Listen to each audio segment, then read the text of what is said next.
7:36 de la mañana, continuamos con más de la revista. Así es, y es que Costa Rica mantiene su oposición al nuevo gobierno de Nicolás Maduro y enviará una carta a dicho mandatario en respuesta a la amenaza que hizo en caso de que el país no rectificara su posición.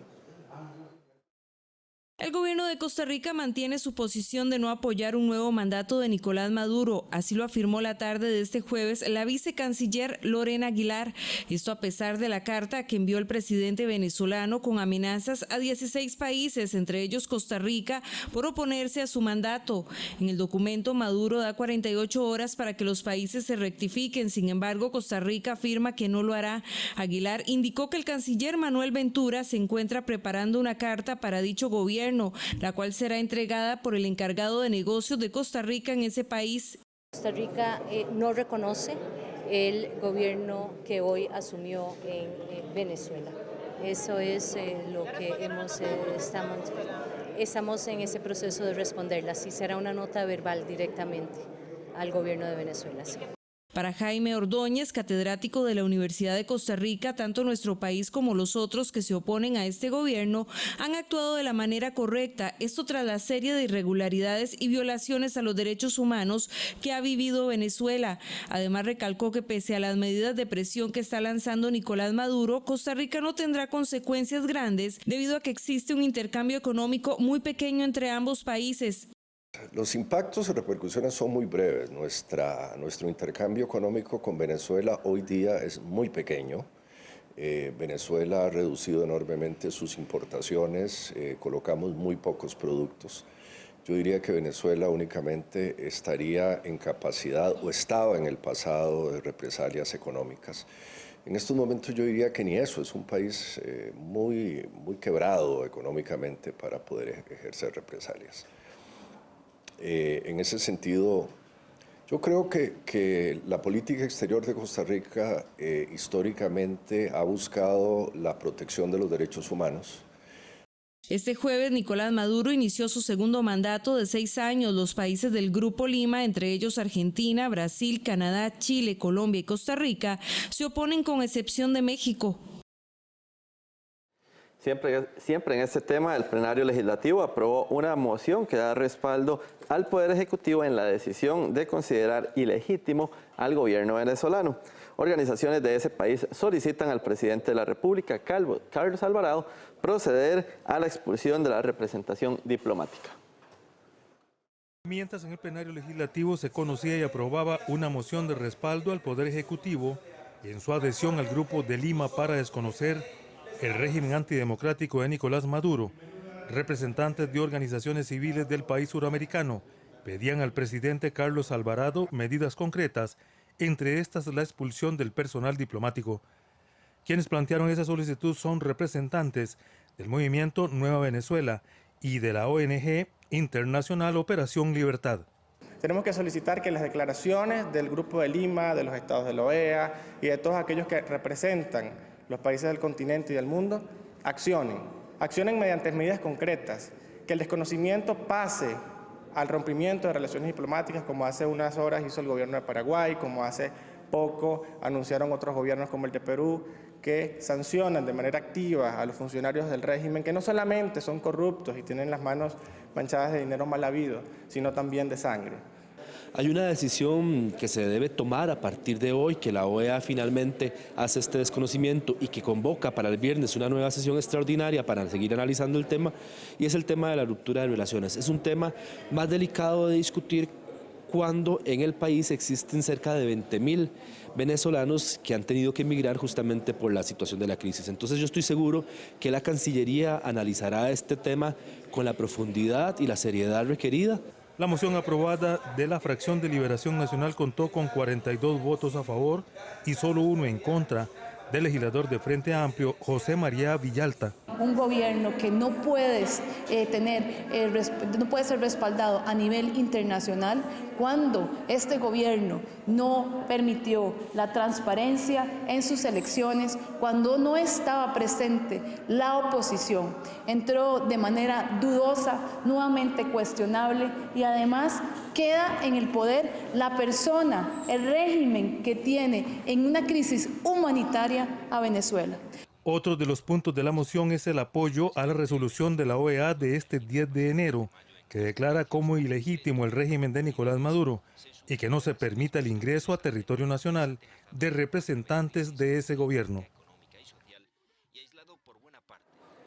Bien, y ya está con nosotros Pablo Barahona, analista, para poder ampliarnos este tema de la situación de Costa Rica con respecto al gobierno venezolano. Don Pablo, muy buenos días. Muy buenos Bienvenido, muchas gracias por acompañarnos. Y bueno, Costa Rica mantiene su posición de no reconocer el gobierno de Maduro. ¿Qué consecuencias podría traer esto al país, sobre todo tomando en consideración que ya el mismo Maduro dijo que iba a tomar acciones? Eso depende de qué tan consecuente sea este gobierno y qué decisiones tome Manuel Ventura como canciller, a quien le toca montarse al tren andando, no se le permite hacer un calentamiento antes de entrar al terreno de juego. Y en ese sentido, pues no dudaría yo en que Manuel Ventura va probablemente a acendrar la crítica, a fortalecer, a agravar la posición de Costa Rica respecto a Venezuela. Lo digo porque el informe que él rinde con otros dos colegas hace semanas apenas y que, bueno, como uno de los grandes hierros de Epsi Campbell como canciller, no acompañó ese informe que él le solicitó a ese panel de expertos, Luis Almagro como secretario general de la OEA, y fueron muy fuertes en relación a los delitos de lesa humanidad en Venezuela. Cuando hablamos de delitos de lesa humanidad, hablamos de los delitos más graves que se pueden cometer en el marco de un Estado.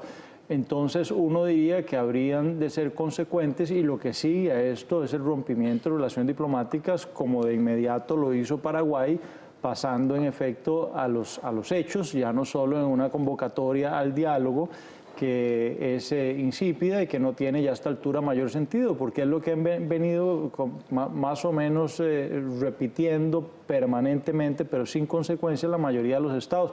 En cuenta Costa Rica. Yo cierro diciendo, hasta su primera pregunta, que me parece la mayoría de los estados llegaron tarde. Es decir, hoy se ha instalado en Venezuela lo que los estados han permitido que se instale a través de muchos años, porque han llegado muy tarde a los señalamientos y ciertamente debería expulsarse al embajador en Costa Rica, que además es un embajador que por su padre está muy vinculado a las personas más cercanas al régimen en Venezuela. Por eso es que el muchacho, un embajador joven, está aquí. Así que, bueno, desde luego eres expulsado él y toda la delegación diplomática de Venezuela, pero eso pasa por rompimiento de relaciones y, desde luego, por retirar a la persona que también la Cancillería tiene en Venezuela, que es de muy bajo rango, no tenemos una representación de embajador ya desde el gobierno anterior, pero lo cierto es que no hace ningún sentido que estemos desconociendo a un Estado en las palabras, pero tácitamente reconociéndolo al mantener no solo a la acreditación de sus diplomáticos en Costa Rica, sino los nuestros allá. Ahora, yo no dudo que Manuel Ventura esto lo debe tener ya bastante claro.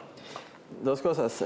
Pablo Barahona, analista internacional y además exrepresentante de nuestro país en la OEA.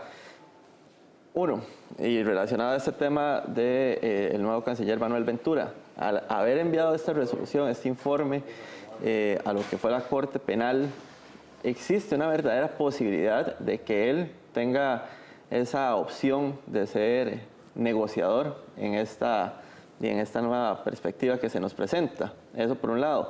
Y lo otro sería, Costa Rica asegura que ellos no van o que nosotros no vamos a más bien eliminar la representación que tenemos allá, a pesar de estar teniendo una posición clara en otro sentido. ¿No se vuelve un poco contradictorio? Totalmente, empiezo por esto último. Es absolutamente contradictorio que por un lado se desconozca al gobierno, y es el gobierno el que acredita representación acá, pero además acreditamos nosotros diplomáticos frente a quién, frente a ese gobierno cuya existencia estamos negando. Entonces esto no hay que explicarlo mucho, es como muy elemental. Pero, sin embargo, bueno, esas son de las contradicciones en las que entran los estados, que se toman la foto en el seno del Consejo Permanente de la OEA, juegan un poco de firmes, pero como bien reclama la oposición venezolana en el exilio, a la hora de la hora no pasan de las lindas palabras. Mire, digamos las cosas como son. Si usted se fija, el discurso de Costa Rica ayer en la OEA, yo tengo que decirlo, es una absoluta vergüenza. Es un discurso que se lee en cuestión de 2-3 minutos, que no aporta absolutamente nada nuevo a la discusión, no le abona en nada a la situación de los venezolanos, que son los que importan, porque aquí no se trata de tomar partido, ya no digo con el chavismo, con el régimen de Maduro o con la oposición venezolana. Aquí de lo que se trata es de tratar de solventar la situación del pueblo venezolano, que son los que más están sufriendo, porque yo quiero decir que aquí lo que estamos es ante una cubanización de Venezuela. Lo mismo que está sucediendo, pero años atrás es el mismo manual que se está aplicando ahora en Nicaragua. Y bueno, yo decía, Cuba es una isla, Cuba no tiene petróleo, Cuba no tiene todo el enclave minero que está desarrollando de manera absolutamente abierta y arbitraria el régimen de Maduro en este momento, y no tiene el 80% del clorhidrato de cocaína que hoy ya no sale desde Colombia, sino que está siendo exportado desde Venezuela. ¿Qué le quiero decir con esto? Asfixiar con esos tres recursos tan fuertes y además con China y Rusia atrás respaldando, o al menos a la sombra diciendo a estos no me los toquen, es difícil pensar que estamos a las puertas de un cambio político en Venezuela, porque la geopolítica no lo permite, más allá de que no es lo que me gustaría decir que estamos a la vuelta de la salida de este régimen, que es un régimen absolutamente autárquico. Y bueno, yo no diría que Costa Rica puede dejar de hacer lo que está haciendo, pero me parece que debería ser mucho más, debería ser más congruente, y me parece que debería ser mucho más sólido. Y yo insisto, el discurso de ayer de Costa Rica es un discurso tímido, es un discurso que no le suma ningún liderazgo, que no plantea un elemento nuevo, que no arriesga nada y que además está mal leído. Es decir, ese es un foro en donde la potencia retórica de un embajador es determinante para poder no solo concitar atención sobre lo que se está diciendo, sino también para granjear respeto del resto de delegaciones. Me parece que lo de ayer es una pérdida de oportunidad, pero bueno, hay que darle chance, esto no es responsabilidad de Manuel Ventura, hay que darle chance que Manuel Ventura talle tuercas a lo interno de la OEA, de la delegación de la OEA, y desde luego en Costa Rica también, para que la Cancillería empiece a funcionar un poco mejor. Y yo aquí me he quejado de que Costa Rica, y con esto cierro esta respuesta, de que Costa Rica ha ido siempre a la cola. Si se dan cuenta, el grupo se llama el Grupo de Lima, no el Grupo de San José, pese a que a Costa Rica le ofrecieron liderar ese grupo, pese a que el propio Lima tiene tantos problemas democráticos a nivel del Poder Judicial, está en una crisis que no ha conocido su historia, tiene unos problemas de corrupción enormes a partir de todo lo que se ha revelado por Odebrecht, se cayó el presidente, se han caído antes, sin embargo Lima la que le está dando lecciones a liderar este proceso a Venezuela. Eso debilita al grupo, desde luego. Costa Rica no ha tenido la valentía de asumir en un tema que me parece que era obligatorio, porque aquí no estamos discutiendo, ahora que vea la nota, el tema del intercambio comercial. Esto es un tema de principios que siempre hemos defendido, que tiene que ver con nuestra agenda sólida en derechos humanos y en democracia. Y eso parece que a veces se le olvida a nuestros diplomáticos de manual, pero no estoy diciendo por eso que Manuel Ventura no tiene una oportunidad de oro aquí para lucirse como un buen canciller, no que lo va a hacer por el puro lucimiento, sino por los principios y los valores, pero él tiene el garbo, tiene el nivel y el conocimiento para poderlo hacer. Yo esperaría que a partir además del seniority, es decir, de la estampa de Manuel Ventura, la Cancillería dé un salto cualitativo, porque estaba muy a la baja.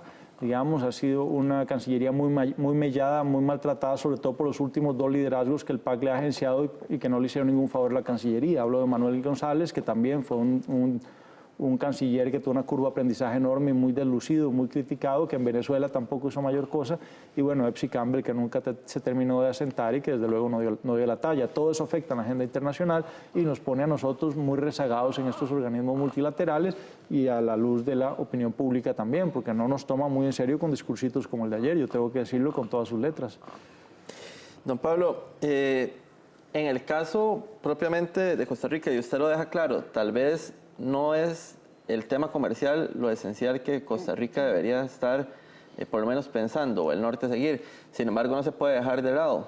Y entre las primeras repercusiones que podrían estar dándose en nuestro país ante estos roces con Venezuela es el tema de Lunasa, que podría o parecería que podría ser de las primeras.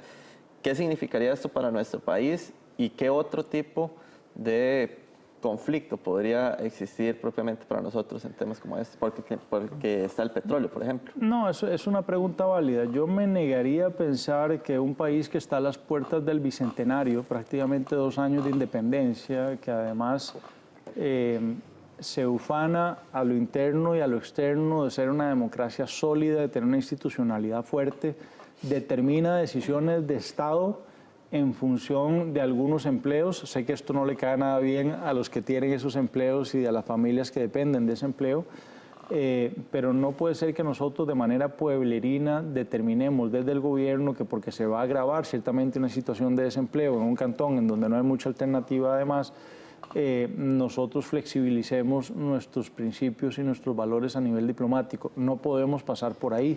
Yo lo que le diría es que me parece que el gobierno debe estar mapeando, debe estar haciendo lo que en relaciones internacionales se llama prospectiva, es decir, un análisis de escenarios para considerar todas esas variables y poder paliar las externalidades negativas que pueda tener un seguimiento firme en esto. Al gobierno, en todo caso, déjeme decirle, no le queda mucha alternativa, porque cuando los fuegos en la Asamblea Legislativa empiezan a politiquear alrededor de este tema, también iba a politiquear porque tampoco la Asamblea Legislativa, digamos, ha tenido una historia de mucha firmeza en este tema y, quiero decir, es tan reactiva como lo ha sido nuestra Cancillería en esta crisis. No aporta, digamos, no adiciona, no lidera. En ese tanto, a mí me parece que Costa Rica está en un terreno seguro comercialmente y bueno, y proveedores de petróleo hay muchos y no solo el petróleo venezolano, que por sí es un petróleo bastante pesado, bastante sucio, que cuesta refinar, así que hoy hay una sobreoferta de petróleo, por ejemplo, estadounidense, al que podemos nosotros recurrir y solventar, digamos, cualquier amenaza o cambio de condiciones, digamos, que pueda tener petróleo venezolano. Don Pablo, usted decía que Costa Rica debe mantener la posición por sus convicciones y por sus derechos. Sin embargo, Costa Rica también propone la suspensión militar con Venezuela, las armas y demás. ¿Esto podría estar pasando, digamos, del límite en el que Costa Rica debería tomar posición en este caso, o está bien que lo haya hecho? No, todo lo contrario, porque Costa Rica, por su tradición pacifista, esos son los temas en los que debe incidir, sobre todo porque Costa Rica lo que puede ver ahí sí hacia adelante es que una escalada armamentista en Venezuela puede jalonar, puede motivar una carrera armamentista en la región, y eso para un país sin ejército como el nuestro no es nada bueno, sobre todo cuando tenemos dos países a la par de Venezuela con gobiernos bastante tirados a la derecha, es decir, ideológicamente opuestos al régimen de Nicolás Maduro, que están muy bien armados. Hablo de un gigante como Brasil y hablo de Colombia, que por su historia, sobre todo y por su herencia a partir del Plan Colombia, su lucha con el narcotráfico, es probablemente el ejército más activo de la historia contemporánea en América Latina. El resto de ejércitos se han dedicado a educarse, a ayudar en desastres naturales, pero el colombiano no, porque ha tenido que estarse enfrentando al narco, cosa que pasa ahora también con México, desde luego, pero más recientemente. Hay un problema con el tema de la carrera armamentista también, que se está ignorando lo que realmente importa acá. Si vamos a preguntarnos si hay salida a todo esto, que probablemente me adelanto a la última pregunta que ustedes tenían planteada para hoy, y yo les diría que no hay una salida cercana, y es por el juego geopolítico que está detrás de eso, porque tenemos por un lado al gigante que es Estados Unidos, trabajando y ejerciendo una presión a través del Grupo de Lima y en la OEA, que no por pura historia está a menos de 1 milla, de 1 kilómetro y resto de la Casa Blanca, está en Washington DC su sede, y por otro lado, y a la vuelta del Departamento de Estado, y por otro lado, Rusia y China, que están ocupando cada centímetro cuadrado que ha renunciado Estados Unidos en su geopolítica. ¿Por qué algunos dicen, bueno, pero eso lo resuelve Estados Unidos muy fácil con una invasión, que no, tal vez no tenga que ser los Estados Unidos, lo puede hacer con ejércitos amigos? Bueno, pero imagínense ustedes lo que podría hacer entonces China con Taiwán, por ejemplo, o con Corea del Sur. ¿Verdad? Entonces, si Estados Unidos legitima eso acá, puede desequilibrar otras regiones donde no le sumo también lo que podría ser Rusia, ¿verdad? En ciertas regiones con su criterio expansionista, hablo de Vladimir Putin, si Estados Unidos se permite esas licencias acá, es decir, el Consejo de Seguridad de Naciones Unidas quedaría moralmente inhabilitado si no dice algo en Venezuela y después si dice algo cuando los chinos o los rusos sigan ese mal ejemplo. Entonces, a eso Costa Rica tiene que prevenirse, y los que están armando, digamos, y los que están sosteniendo en este momento, más allá de los recursos, insisto, de la minería mala vida, porque es una minería sin permisos que está destruyendo buena parte de la Amazonía, en unos terrenos extensísimos, sin ningún control, y sin ningún control no solo ambiental, sino sin ningún control de a dónde va esa plata después. El narcotráfico y el petróleo, que no llega, digamos, a la institucionalidad, todo eso se queda en el camino de una camarilla de corruptos. Nosotros en Venezuela lo que tenemos es una cleptocracia y una narcocracia, eso está clarísimo, pero ciertamente detrás de ellos también están el gobierno chino y el gobierno ruso apoyando, y eso es lo que hace también que algunos de nuestros países se refrenen, y posiblemente es de lo que está midiendo Costa Rica en relación a la embajada china y la embajada de Rusia en Costa Rica, porque no hay otra forma de explicar, sino, dicho desde el realismo político, eso no se los va a decir a ustedes un diplomático en acción, pero les puedo decir que probablemente es de las mediciones que en el ajedrez geopolítico Costa Rica está haciendo, de tampoco hacerle tan mala seña, porque eso puede no gustarle a los chinos y los rusos, que también son importantes para Costa Rica. De otra forma, no hay cómo explicar la incongruencia de no reconocer un gobierno, pero por otro lado mantener representación diplomática, no importa qué nivel, es representación diplomática al final, y además no expulsar no solo al embajador en Venezuela, sino a todo el resto. Perfecto, don Pablo, muchísimas gracias. Se nos ha acabado el tiempo. Todavía hay muchísimo de qué hablar de este tema. Vamos a estar evidentemente desarrollándolo acá en la revista de Costa Rica Noticias, además con otros actores, para poder tener pues diferentes criterios, pero como les digo, el tiempo se nos ha acabado ya, así que muchísimas gracias por haber estado con nosotros hoy en la revista y muy feliz fin de semana. Jennifer. Buenos días.